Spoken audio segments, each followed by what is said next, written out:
Hello again, everyone. Welcome back to the Fandom Zone podcast.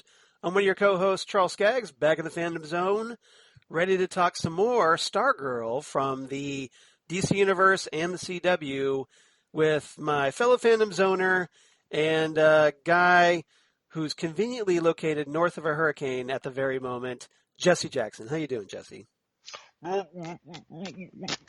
I'm sorry, Charles. I was eating my sandwich of crow. Yes. And I was unable to talk to you for a moment. I thought we suddenly got switched to a porn movie there for a minute. What's going on? I am, first off, yes, I am safe in Dallas, Texas, miles away from the hurricane that's hitting the West Coast. Hurricane Hannah, for those wondering. Yes, hitting the Texas coast. And so we certainly send good thoughts for those who are struggling with that. Hopefully there won't be too much damage. Because Texas doesn't have enough going on right now. Exactly.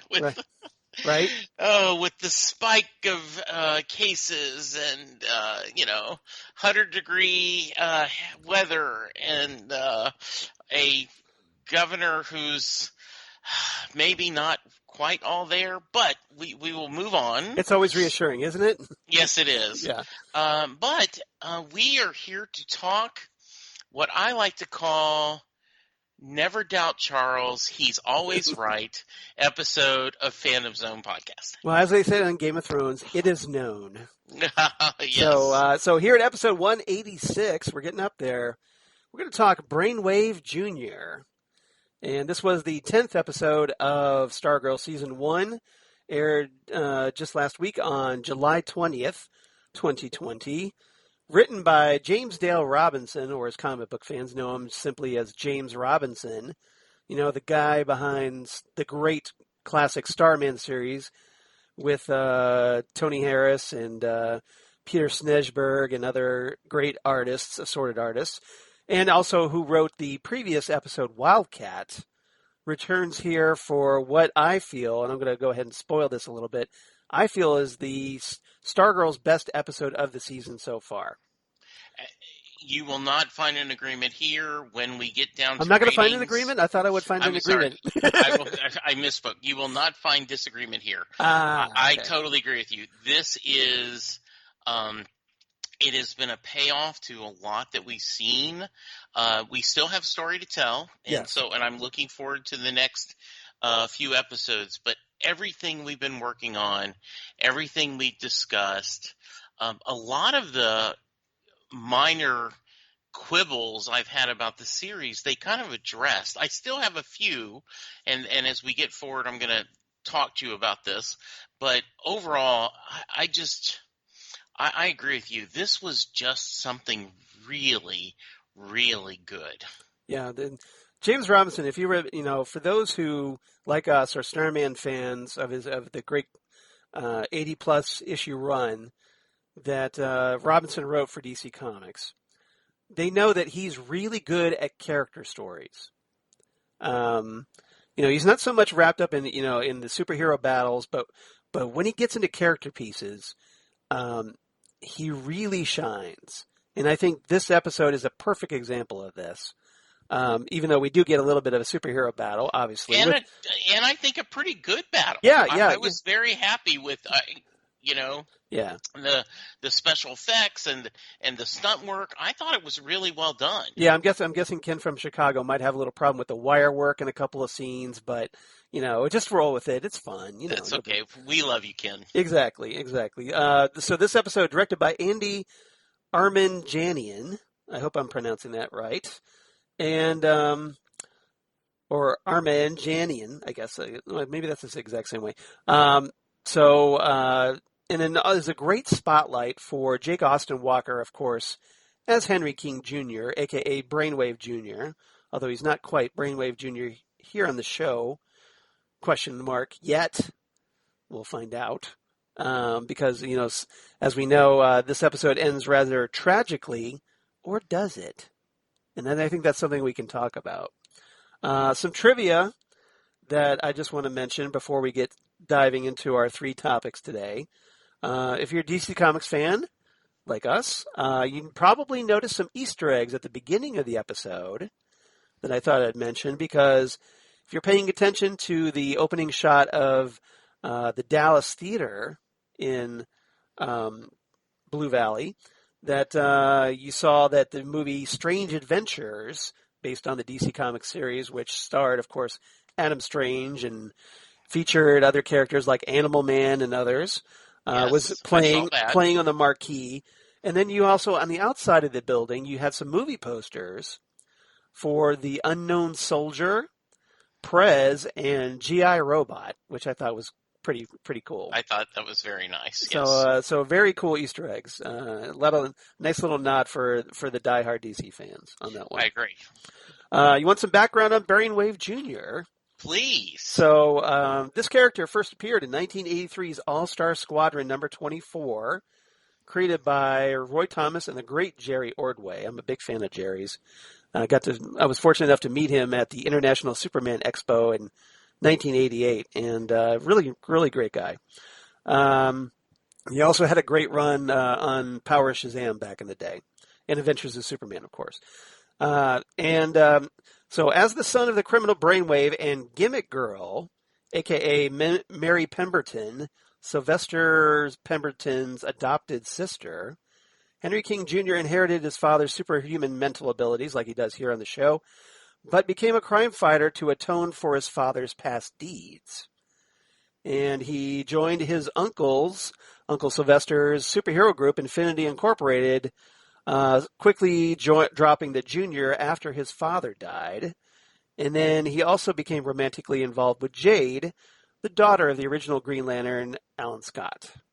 Now, you have not mentioned when you discussed in the previous episodes, yes, that we have not discussed Brainwave's wife and Brainwave Jr., yes, right. Henry's mother. Had you suspected that they may, because after they announced this, I, of course, did a little search on the internet and found that this was something that had been covered before in comics. Yeah, well, I knew who his mother was supposed to be from the comics. Okay. So I was just kind of hoping they would introduce her on the show. That's nice. So speaking of which, if you want a little background on Mary Pemberton, Meredith Mary Pemberton, and interestingly, the show, I noticed in the subtitles, they spell her name as Merri. Yes. But in the comics, it's Merry, like Merry Christmas. Okay. But so a little bit of a change there, but nothing obviously not a big deal. She first appeared in 1948 Star Spangled Comics number 81, created by Otto Binder and Win Mortimer, and she was born Mary Creamer, but was adopted by the parents of the original Star Spangled Kid, Sylvester Pemberton, as a playmate for Sylvester and his brother. And when Mary eventually discovered that Sylvester was the Star Spangled Kid, she worked with him for a time as Mary, the Girl of 1,000 Gimmicks, which is a bit of a mouthful, so they kind of later changed her character name to Gimmick Girl. And this was while Sylvester's partner Stripesy was recovering from a broken leg. So she didn't have much of a career, but was around for a little bit. And apparently, her character was so popular back in the 40s that her feature in Star Spangled Comics replaced the Star Spangled Kid and Stripesy. Oh, interesting. Okay. So just a little note. But of course, later on, Roy Thomas, when he was creating Brainwave Jr., established that, hey, Henry King Jr.'s mother was Mary. So that made essentially, Star Spangled Kid, later Skyman, Brainwave Jr.'s uncle, which is something that's kind of introduced here. Nice. All right. And of course, leading to a little bit of confusion on Courtney's part because she thinks that Brainwave Jr. must be her cousin as a result. Yes. Yeah. Right. All right. So a little trivia there. So if you're kind of curious about Mary, because she does kind of get name checked here in a pretty big way. She does, and that was nice. I think that was a really nice moment. Yeah. So it's again a great, this is the kind of stuff that James Robinson loves. He loves to go back to the lore. He loves to incorporate it, and that's one of the reasons I was really glad he wrote this particular episode. All right. It's 3 topics. So let's talk about topic number 1. Let's talk about Pat, Courtney, Barbara, and Mike. Because as you remember, the big cliffhanger from last week's episode, Brainwave, was that, oh, hey, Barbara saw the cosmic staff floating in midair alongside Courtney and Pat in the basement. Dun, dun, dun. The secret's out and has some rather uncomfortable fallout. Yeah. So let's talk about that. I love the fact that Courtney is still trying to, it's a high-tech broom. From Sharper Image, yeah. And I'm finally glad that Barbara's in on the secret. Yeah, no, I'm just really glad that Pat's like, no. Yeah. No. I'm the adult here. It's time to step up. The whole conversation of like, okay, don't lead with that. Yeah. Was really well done. But you notice no good deed goes unpunished for Pat. Well, and you knew that was going to happen. Right. You just could see that. I also liked the flashback to the meet cute, where they're both in the diner. Yes. That was a great sequence, by the way. That was a really good sequence. And it kind of sets up how they met in this city, but they were both living in California and then decide to come back to the city. Kind of explains a little bit of, well, how did that work? Yeah. And so we had some questions about that earlier in the season. Yeah. Like, how did these two kids hook up? Yeah, and so now then she was there to sell They her split mother's house. They split a banana sundae, and yes, yeah. By the way, banana split, I should say. Yeah, according to IMDb, and I did not notice this, but someone posted under Goose that the banana split actually had 2 bananas in it. Yes, so I noticed that. So when they said I there's did only notice one that, banana, yeah. So the correct thing should have said we only have enough bananas for 1 banana split, not 2. Right. But anyway, minor quibble. But I did not catch that, but I thought that was fun. I love one of the things that I am always kind of one of my core beliefs is that if you explain to someone what's going on fully, that you have the best chance of success.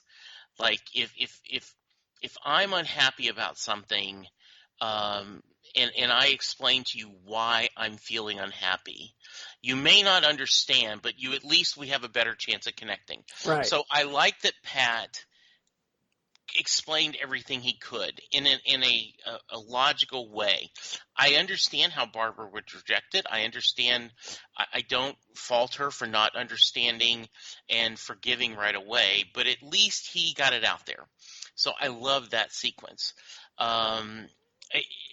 It does, of course, get a little uncomfortable when she's just like, look, okay, so once she finds out the truth about the that story behind the quote-unquote car accident, that Courtney was injured, yeah, and Pat created that cover story, she's just like, okay, that's it.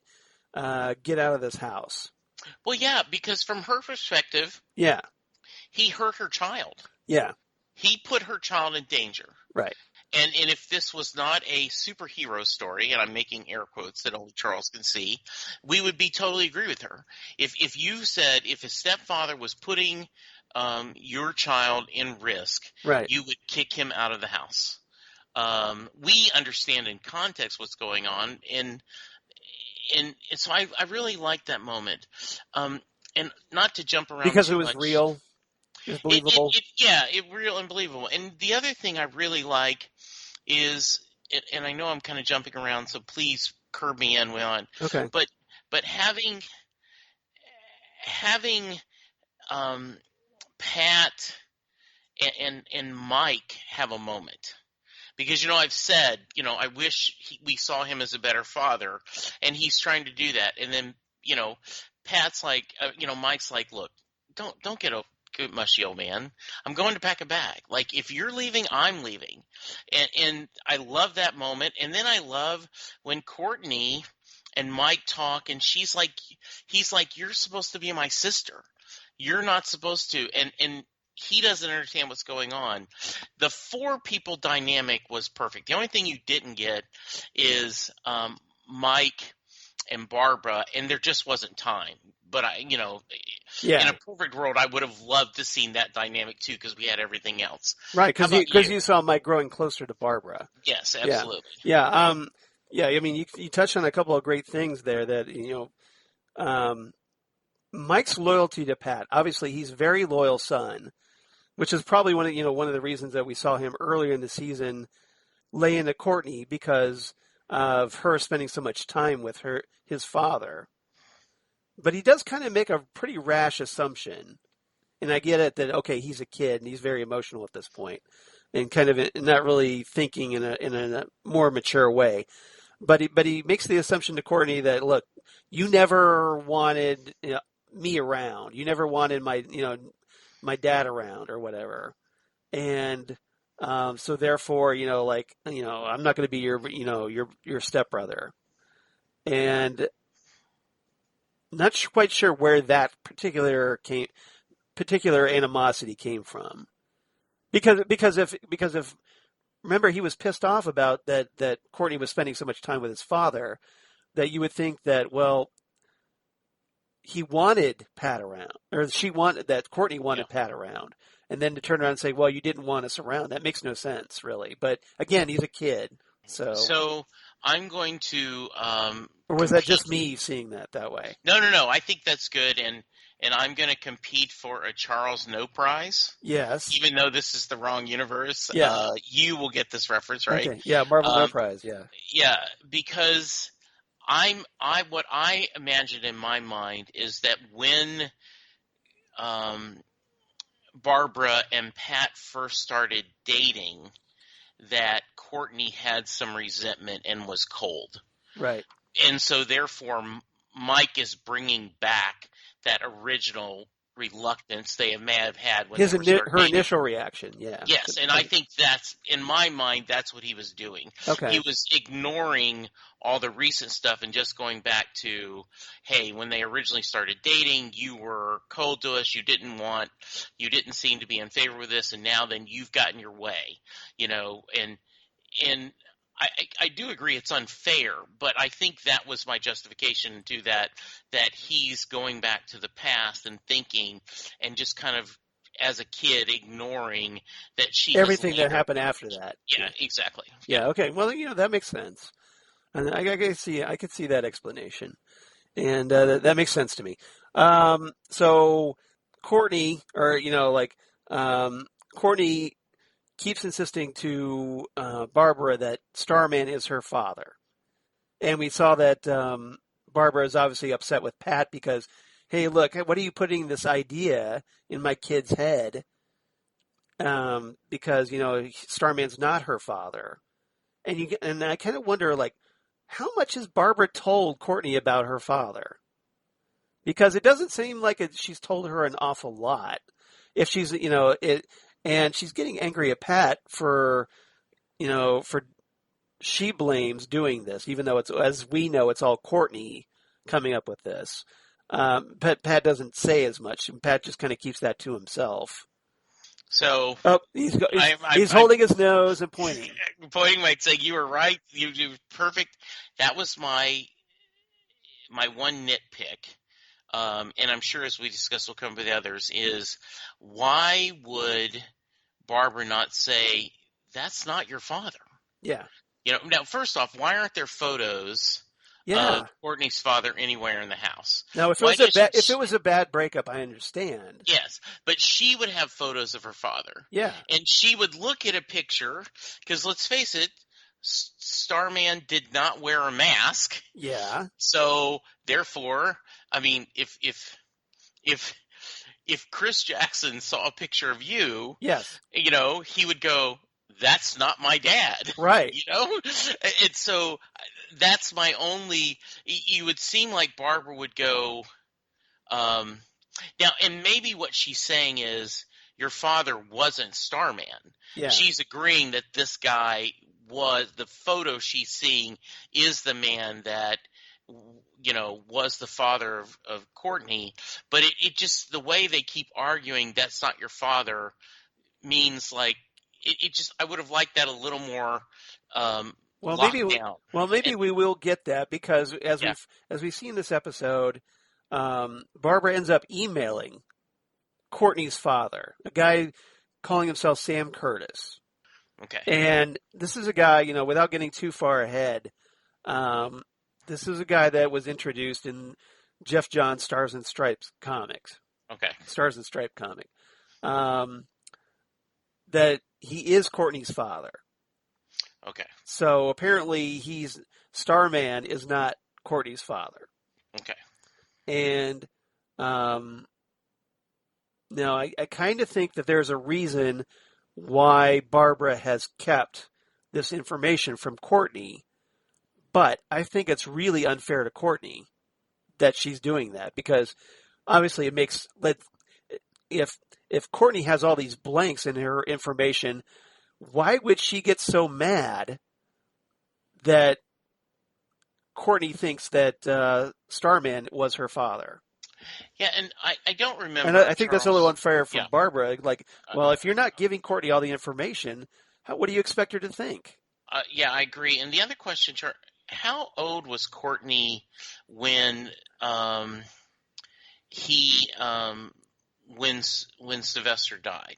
That night that her father did not show up, and we got to see the present again. It was around Christmas, right? Right. So do we remember? I don't remember how many years ago. I think she was young. I want to say maybe 5. Yeah. So 4. Had she never met her father? That's what there's a lot of blanks there. Yeah, like there are. I do know. Hopefully, we'll get some information of people who have. Because of the circumstances of the pregnancy and because the mom is choosing to raise the child by herself, does not share much with the child about her father. Like, doesn't matter. It was, it was someone, we had a relationship. It's ended before you were born. Right. And so therefore it's just you and me, kid. So maybe that's the circumstances. Maybe that is why there's no photos. Maybe that they've always been I don't want to talk about your father, move on, so. Yeah. And Courtney did mention that, her real father by name, Sam Curtis, but she says, well, maybe that was an alias. Yes. Right. So, and Barbara's just like, no, that wasn't an alias. Yeah. So, I'm looking forward to it. And, based on this episode, And we did see Sam get email Barbara back. Yes. So I'm presuming we'll see more. Yeah. So there's not many episodes left. Yes. But I'm hoping we get a payoff, even though they know they have a second season. But I believe they wrote everything. All the episodes were written to begin with, so that they knew we were just in case they didn't get that second season pickup. Yeah. Hopefully they write this up and it's done. But yeah, I'm really because this is episode number 10. Yes. So we got three more. 3 more. Okay. Yes. Yeah. Okay. So because there's 13, so we got 3 more episodes to talk about. Mm-hmm. Now, something else that happens between Barbara and Pat in this story that I thought we should talk about is When Jordan brings his parents to visit Barbara in her office at the Yes. American Dream, Right. and Pat is there, and they start speaking Norwegian. Yes. Interestingly, this is after Pat and Courtney had expressed that they think Jordan is the icicle. So we find out later that Barbara had the foresight to record the conversation using an app on her phone. And so when Pat and Barbara meet up later at the very same diner, ironically, that they met one another at, that Barbara tells him that, well, hey, I just happened to record this, and oh, hey, I have this translation app because hey, nobody here speaks Norwegian. So they go through the translation, and they talk about how, apparently Jordan's parents were talking about how they feel that Jordan keeps looking at Barbara and hinting that maybe he wants to get closer with her, but it's all going to be moot because of the machine that's going to be up and operational soon. So what did you make of that? And what I thought was pretty clever foresight on Barbara's part to record that conversation, And even with everything going on. That gives you the sliver of a hope that she may end up coming around. Yes. And not just because it's a TV show, but because I think it shows this thought. I think this added fuel to the fire that Jordan's parents are matchmaking. They want her. They think she would be someone who would make a good second bride for him. Replacement wife, yeah. Yeah, and also I think though. Well, hey, she's Aryan. She's blonde, blue-eyed, Yes. so perfect for their kind of sort of vaguely hinted Nazi fascist-like attitudes. And you wonder if part of the American dream brainwashing is that she'll be even more susceptible to being the kind of spouse they want their son to have. Yeah. It's interesting to see they're so nice to her. They're bringing her snacks that thank them for the meal, and they're kind of like, what? Why doesn't this Pat guy just get out of the way? Yeah. Right. Like we have something, and so I thought that was some really interesting scenes in the office. Well, you notice Jordan never even acknowledges Pat when he's there. No. He's all talking to Barbara. It's like Yes. Pat's just standing there and nobody's talking to him at all. Mm-hmm. It's like he doesn't exist. Yeah, exactly. So I like that a lot. I think that, and I thought it was a neat moment to see them back at the diner where they first connected, and them sharing that sound and the talk of it. So, I'm sure there was some nice symbolism there that they'll get back to what initially attracted themselves to one another in the first place. I agree. Yes. Yeah. So, but anyway, anything else about Pat, Courtney, Barbara, or Mike you want to talk about? I can't think of anything. I think we kind of covered everything. Okay. Okay. All right. So let's move on. Topic number 2. Let's talk about a little bit more about the icicle, and let's also talk about the Dragon King. And we can also probably throw in Cindy as well, because we kind of get a little bit of a Cindy update. And rather humorously. She's here, Daddy. She's here. Let me kill her. Let me kill her. Yeah. So, so obviously we saw that Jordan. We talked about Jordan with his parents, but Jordan also goes to visit Brainwave, the original Brainwave, in the hospital, and tries to, now that he finds out that the original Brainwave is awake And so, hey, our plan can go forward as well planned. And then that Icicle brings Brainwave back to the ISA, even though his memories are a little fuzzy, and we'll talk about that a little bit more. But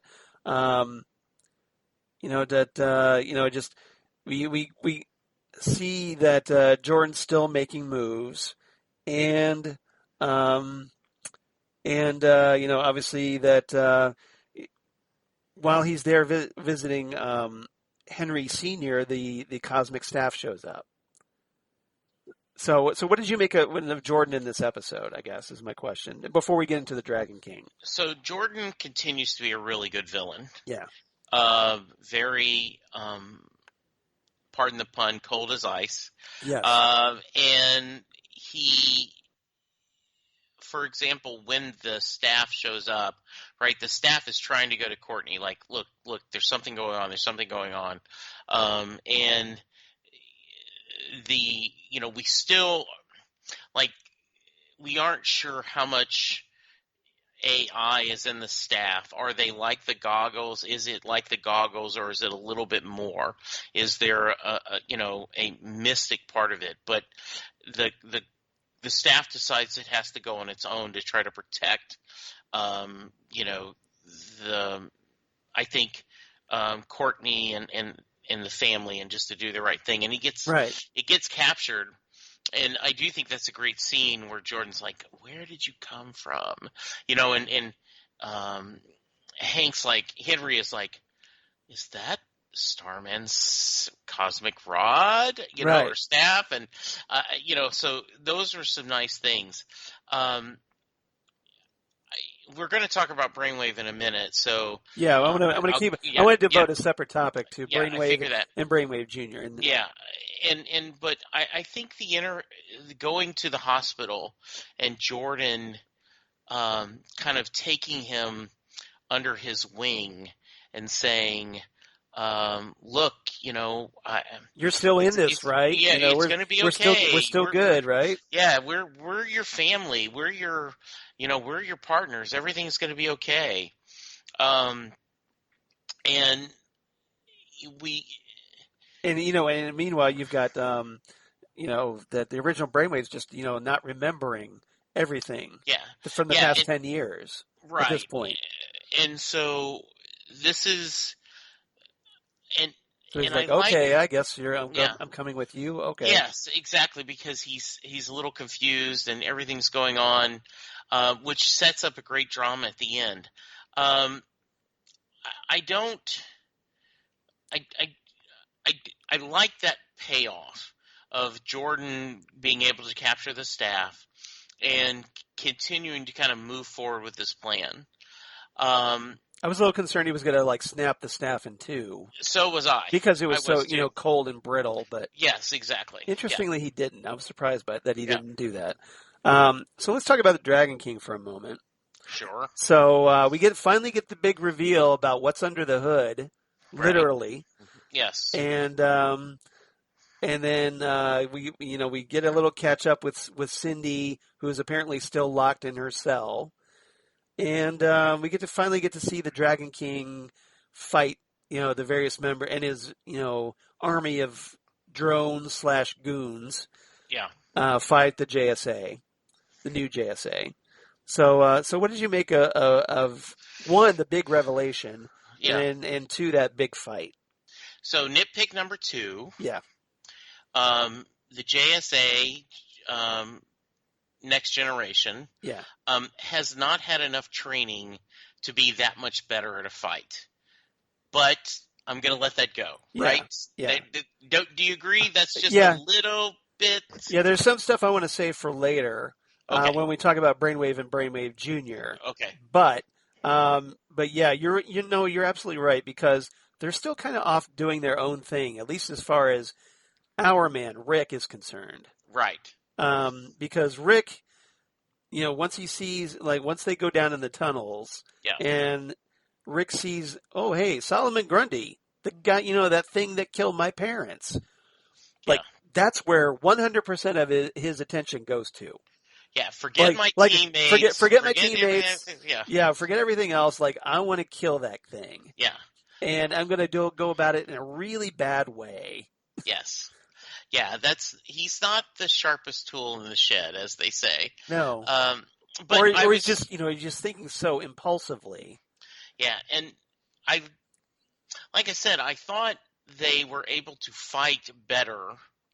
And maybe that's just, Yolanda's Wildcat has gotten better with her. She seems much more comfortable with her powers. With her powers and doing well, yes.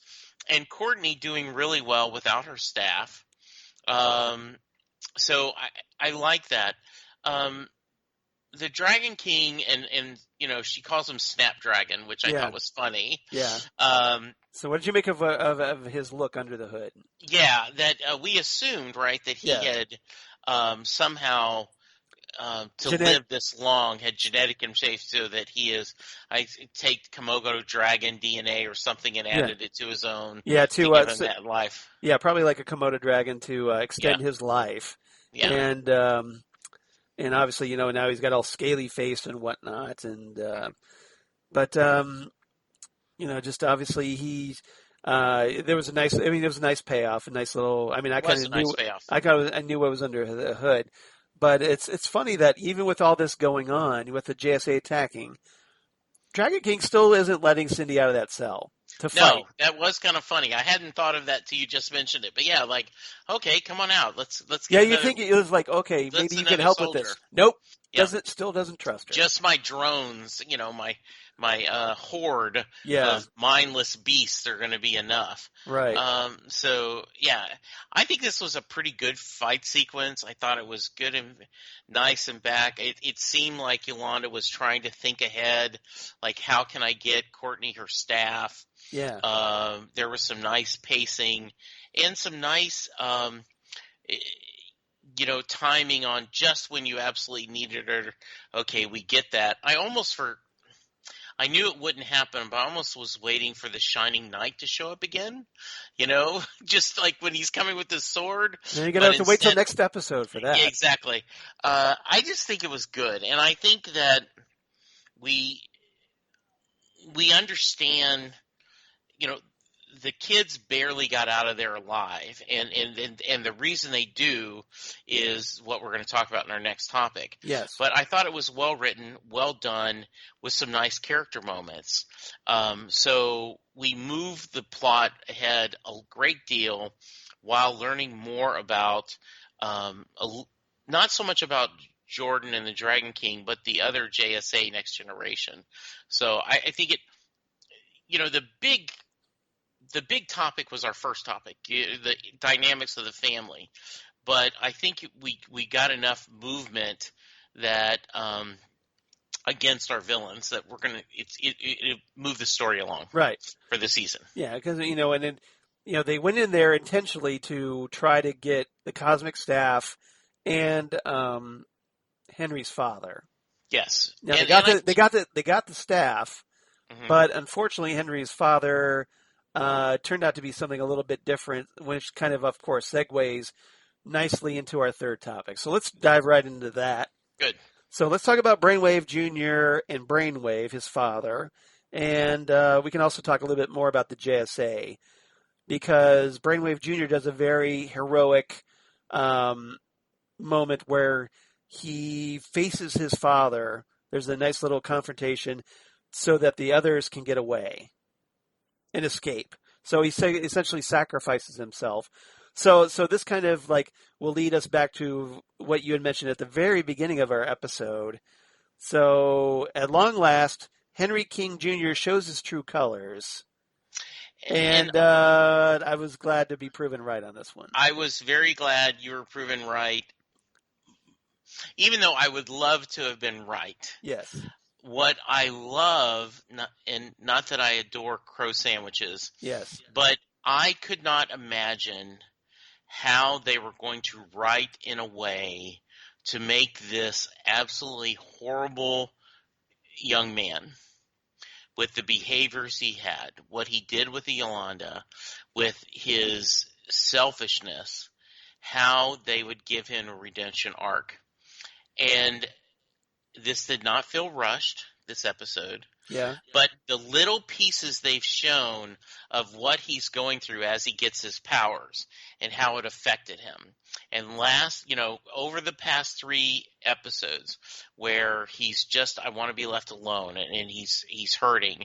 And then last week it was a little bit more. And this one, he sees his father coming back after, and he doesn't remember the past 10 years. He remembers Henry being 6.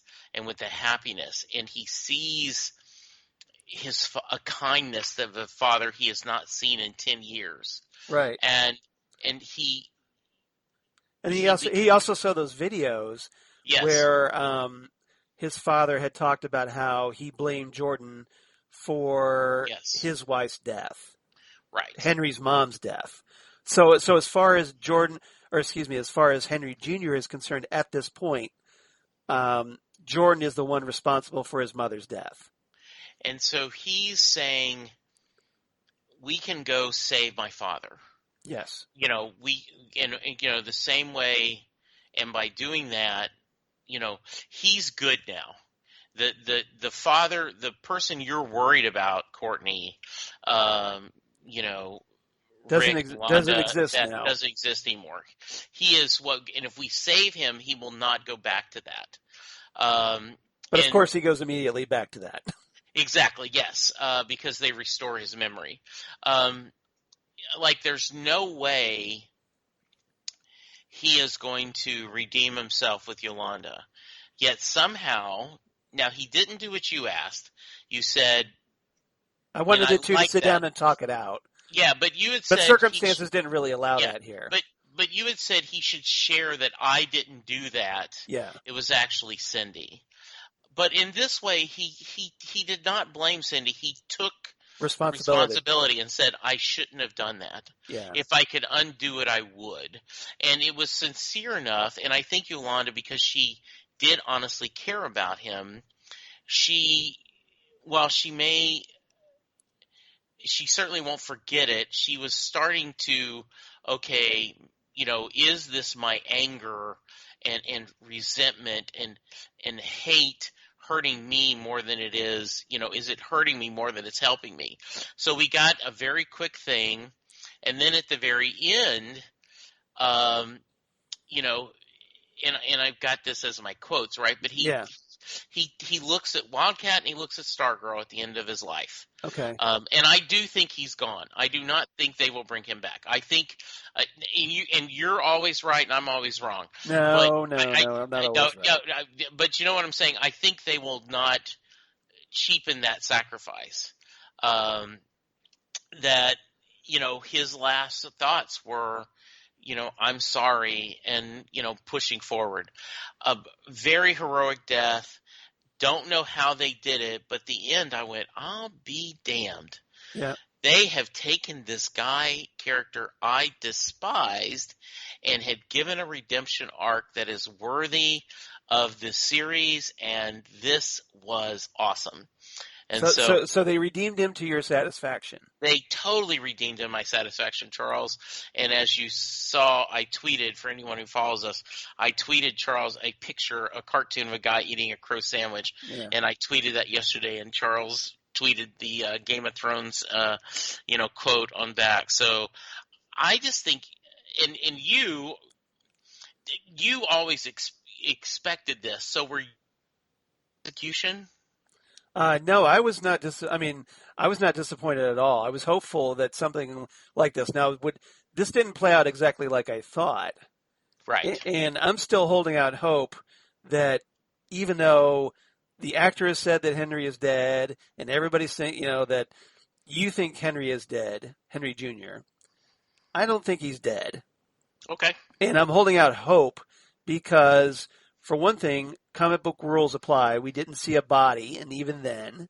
Right. And then, 2, Henry has telekinetic powers, so what's to keep him from creating a little bubble around himself to protect him from the rocks? Okay. So I'm holding out hope. I may be completely wrong about this one, but I'm holding out hope that we will see him down the road, especially now that there's going to be a season 2. Okay. Maybe Good. they intended to kill him off initially, Okay. thinking that, well, we may not get a season 2. But now that there is a season 2, I'm holding out hope that he'll be back. Okay. Good. So we'll see. But yeah, just I love the fact, and credit to Jake Austin Walker for his performance, because he goes through the whole gamut of emotions. He's he's so angry at Jordan, and then hopeful about his dad. He even stands up to Rick in the cafeteria at high school, saying, "You're not going to hurt my father." And Rick is like, "Try and stop me, pal." And they have a little dust up. Yeah. Until Henry kind of telekinetically shoves Rick backwards, and but Henry Jr. is right there with the JSA, helping them all along the way. Yes. To rescue his father, and then when it comes down to his father's memories come back, and he sees that his father is so evil, and his father even admits, well, hey, I was the one who killed your mother, not Jordan. Yes. And that pretty much clinches it, and then I think that it pretty much cements in his head, I don't want to be like you. Yes. And as a result, this is where he fully becomes a hero, and he stands between his father and the JSA so that the JSA can get away to safety. Yeah. And at the cost of possibly his own life. That is a redemption, point where I don't want this, and you're not the father.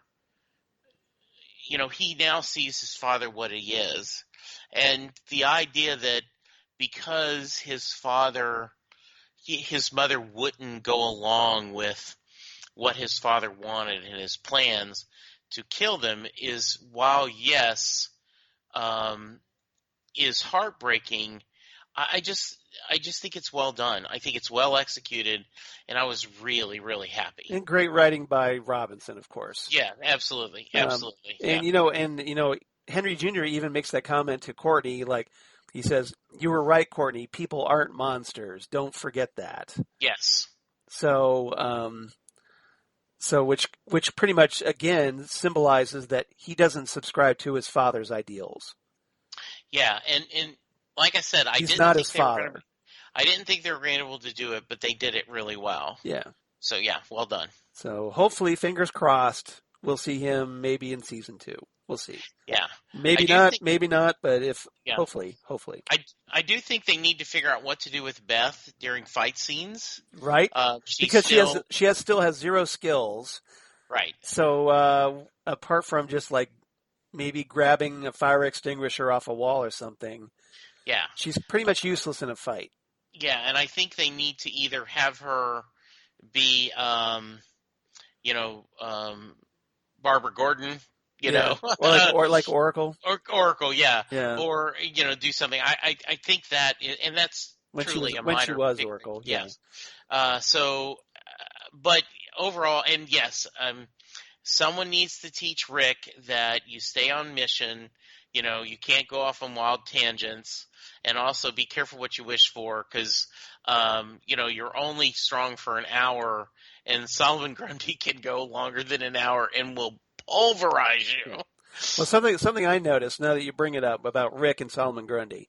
So when Rick is trying to break into the cell that's holding Solomon Grundy to keep him from rampaging all over town. Yeah. Which in itself is a horrible idea, because Rick thinks, okay, I'm going to go in there and kill that thing. But what if Solomon Grundy gets loose, starts rampaging through the town and killing people? And then, to make matters worse, the way he goes about it is really dumb. Because if you notice on that big vault door, there's this big wheel. Yes. And Rick completely ignores the wheel. And pulling the hinges. Yeah. And he's going after you, right at the latch. Yeah. And I'm makes no sense. Made no sense. So it's just he's just not thinking. No, he's not. Yeah. And I don't know, it could be, the chemicals, but I think it's also he's too much of a hothead. He's got to have to settle down. So I'm kind of wondering if they're setting up where in his quest for vengeance against Solomon Grundy, something bad is going to happen to make him reflect and change his attitude. Could be. So we'll see. Yeah. It seems like that's the only way to really address it. So I agree. All right. And then Brainwave gets away, of course, but he takes out his own son. That's pretty cold. Yeah, right? But it is this is the guy who killed his own wife, so yes. So he's 2 for 2 for the family, I guess. Yes. All right. And we'll see how that plays out. But obviously a very tragic ending, very powerful ending. It was emotional, a very powerful ending, yes. And great writing. So anything else about this episode?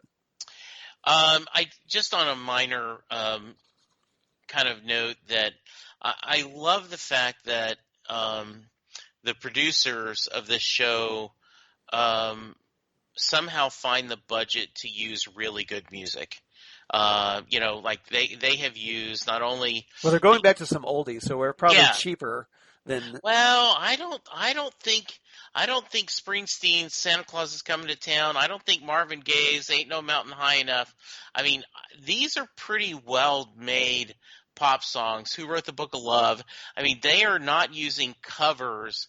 They are using the original recordings. And I know, like back in the day with WKRP in Cincinnati, when they were trying to. But it's not like they're using the Beatles or U2 or anything. It's still expensive. It is very expensive, Charles. So I just want to call out that they really good use of music. All right. Well, they do have and they should have a good little custom soundtrack if you want to make one. Yes, we should. Yeah, Spotify, Stargirl Spotify playlist would be. Well, also you can go probably on TuneFind.com where you can get the listing of each song if you want to compile your own soundtrack, because that's a site I use regularly to compile my own for shows like Doom Patrol or Titans or whatever. What was the last? I didn't use TuneFind to find. What was the final song? Because I did not recognize it. I'll have to look it up. Yeah. Okay. Favorite quotes? Do you have any favorite quotes for this episode? Just a couple. Okay, go for it. One, when Pat's talking to Courtney outside the garage, and he says, "Losing your mother, that'll hurt forever, but I can live with it as long as I know you both are safe." Yeah, and that was a great statement by Pat. Yeah, it's like this is going to kill me. Yeah, I'm going to be thinking about this forever. But my consolation is as long as you guys are safe, that's okay. I can live with it. Yeah, and then the last one was, as we already talked about, Henry King Jr. He's on the wrong side of the bars. He's done everything he can to help his friends, and they weren't friends, but they have. Quickly, they're Courtney's friends, and he seemed to have a good relationship with Courtney at least. Yeah, so he's trying to do this, and he looks at Yolanda, and I am sorry. And then you're right. People are good. Don't let this change your mind. And for someone who had said earlier that, no, my dad is right, people are monsters, to come around is a really nice kind of button on his redemption arc, and I liked it a lot. Yeah. How about you? I of course love Cindy, where she's going, "Daddy, Daddy, Daddy, Daddy, she's here. That bitch is here. Let me out. Come on, let me out. I want to kill her. Please, please, let me, please." That was a great scene. I love that. Just like a little kid. Yes. But a homicidal little kid. I thought that was. Yes. And Henry talking with Courtney and Beth saying, "Look, if it helps, she didn't tell me anything. I read her mind." And Courtney adds, "Well, which he's not going to do anymore." Yes. And Beth adds to that, "That's only polite." Yes, I thought that was really well done. Yes. And then lastly, Henry Jr.'s kind of final words to his father, where Brainwave says, "I had to make a choice. Don't make me choose again, son. Stand by my side now or not at all." And Henry Jr. replies, "I will never stand by your side." And pretty much clinches you get the feels. And, I did get the feels. And Charles is watching this going, yes, that's the Brainwave Jr. I've been wanting to see. So, yeah. Really right. well done. So very cool. So very happy with that. Yep. What's your rating? Do you want to go first? Because All the right. past few weeks I've stolen your ratings. All right. I will go first. So, Okay. like I said at the beginning, I think this episode is the best episode Stargirl's done so far. Yeah. And it's 10 episodes. I mean, it's only been 10 episodes, but I think this is the best one of the season so far. So I'm going to give it 9 out of 10 banana split sundaes. So that was my topic. Yes, So I stole one. there we Yes. go. I liked it more than you. Yeah. I'm giving it perfection. You gave it a 10. I'm giving it a 10 out of 10 frozen cosmic staffs. Nice. I think partly because I didn't think they were going to be able to do this, the redemption arc so well. And with doing that, and I do agree, our buddy David K. Proctor often says that, you have to be very rare on 10s out of 10s, but I think this one earned it. Okay. So I'm excited. All right. I'm still holding out hope that maybe the season finale will be even better. So we'll see. Yeah. All right. Fandom Zone news. I only got a couple of things to bring up so far. The Boys has been renewed by Amazon Prime for season 3, even though season 2 hasn't even arrived yet. Yes. So if you're looking for season 2, that's coming out on September 4th, 2020. Okay. So that's just like kind of right around the corner, a couple months from now. Yep. And definitely looking forward to that, as we're both fans of The Boys. Yes. And then Marvel's Hellstrom series, based off of their classic 70s character, the Son of Satan, a.k.a. Damien Hellstrom. That's going to be premiering on Hulu October 16th on Hulu. Okay.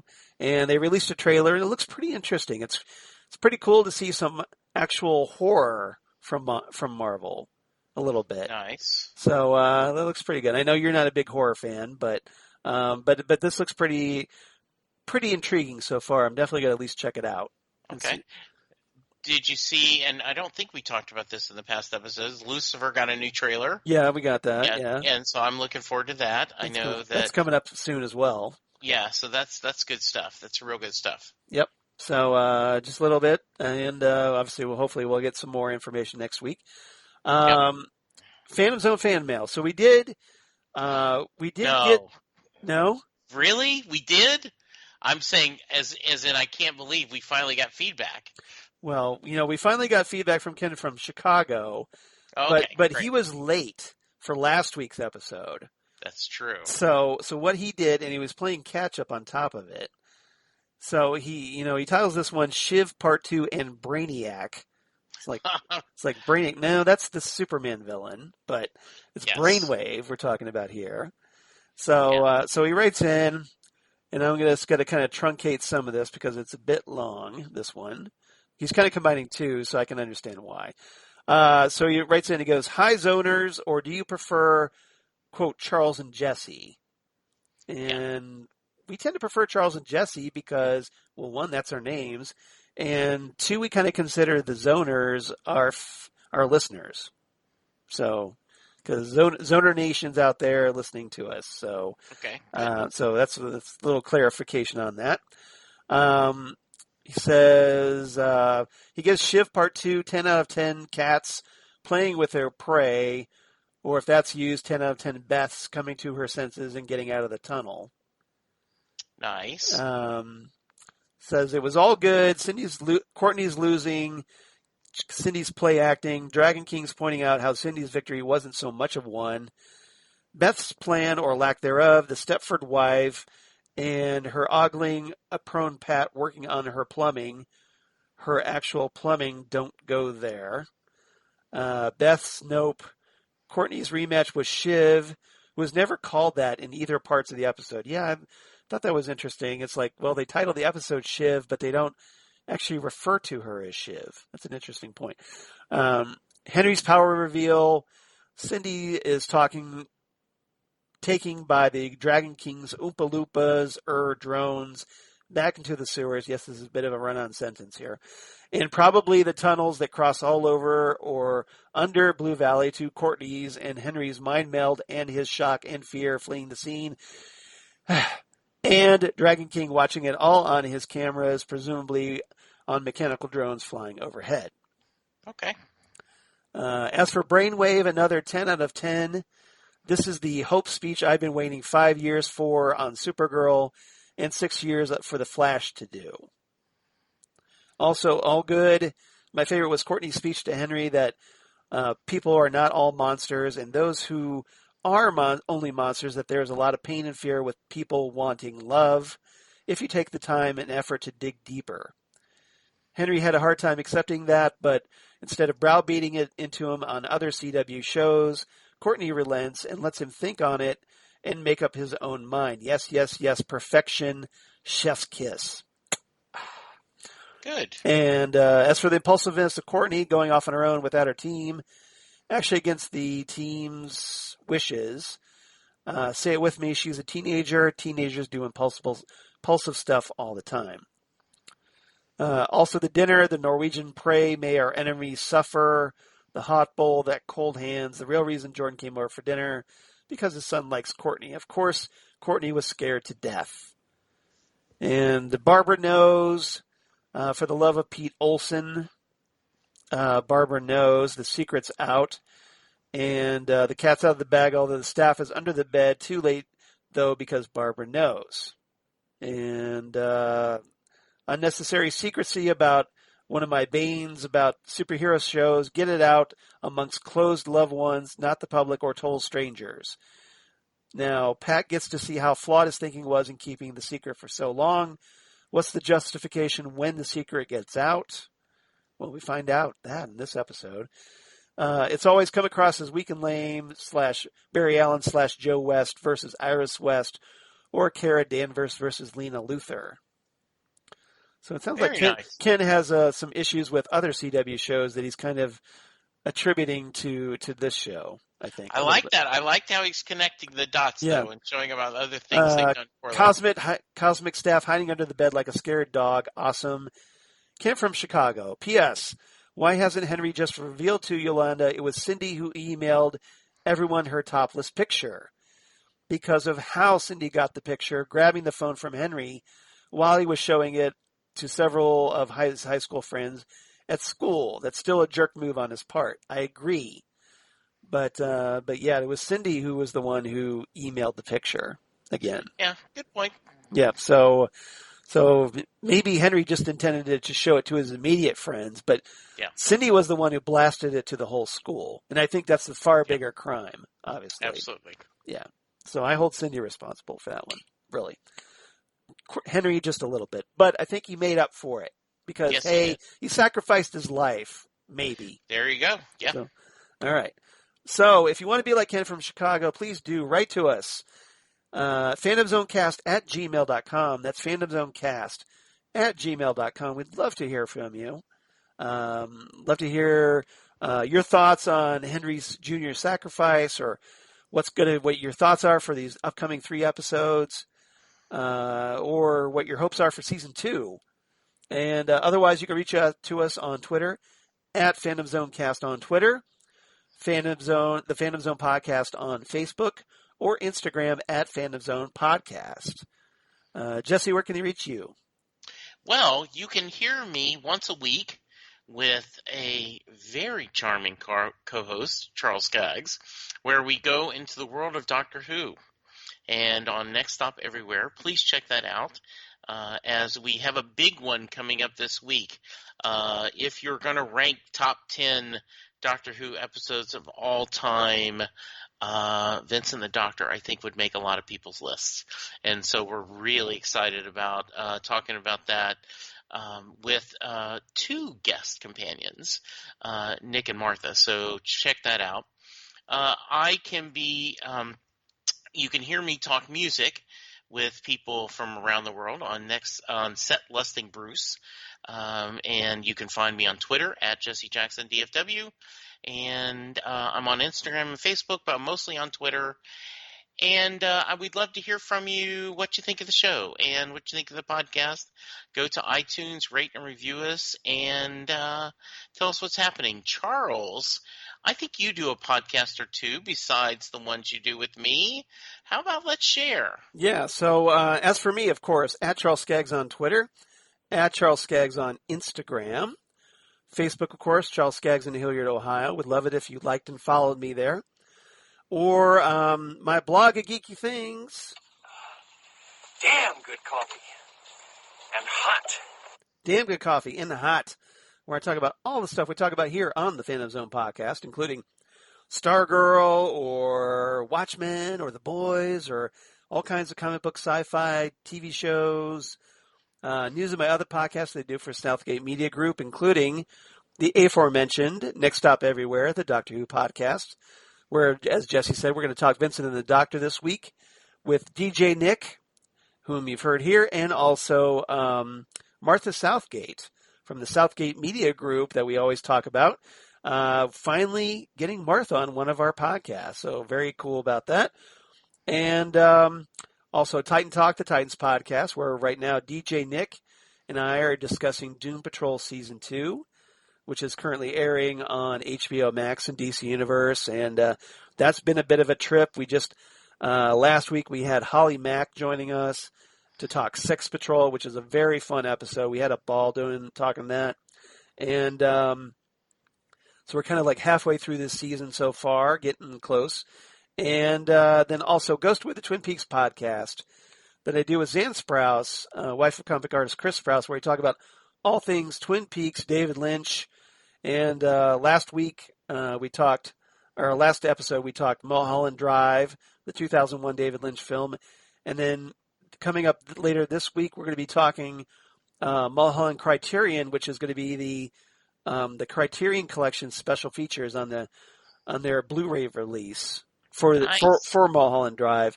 You know, with all the interviews and whatnot. So we're going to kind of do a deeper dive into the making of that film. And I think that's going to be a fun discussion. So everybody, please check that out. I think it'll be very informative and a lot of fun because Zan's always a trip.